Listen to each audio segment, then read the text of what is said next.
This video is going to cover what we did in class today in 8th grade honors math on Thursday, September 7th. We're starting unit 1.2. Remember, it's our second unit 1, lesson 2. Your first task is to complete this notice and wonder in GeoGebra. So go ahead and complete the notice and wonder, and then I will give you some of the key takeaways.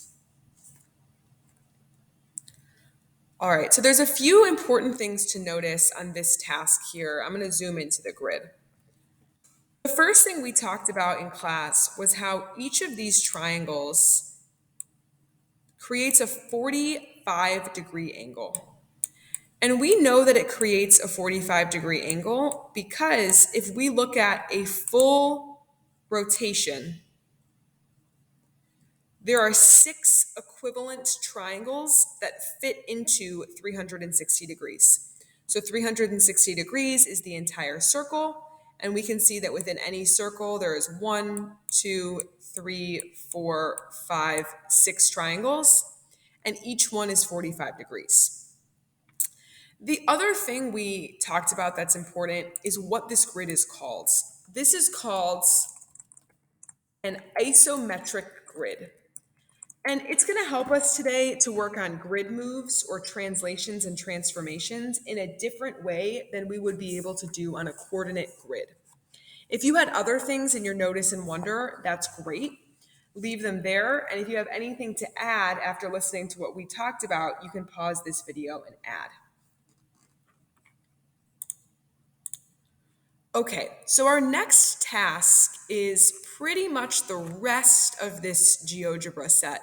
And it looks long, but it's just because GeoGebra blows up the pictures so that they're big enough for you to see on your computer screen.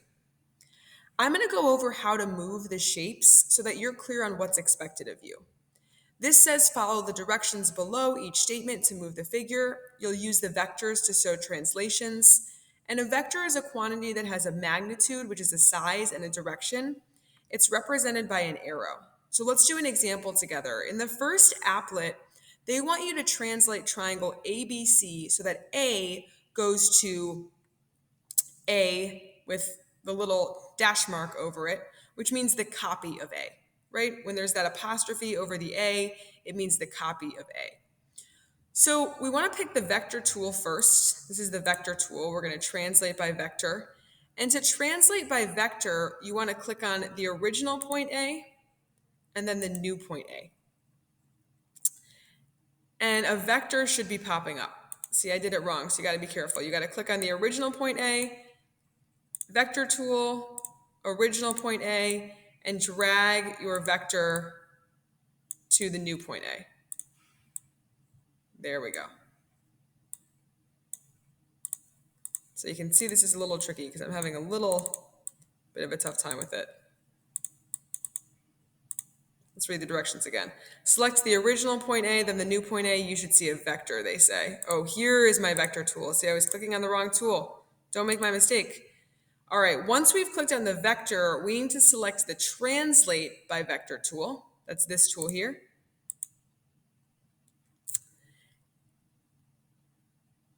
And we are translating this figure, and we can translate it by vector. So we're going to click on translate by vector, click on this figure, and we can translate it along the vector. And we end up with a copy. So all we did was we translated the shape from point A to copy A, ABC.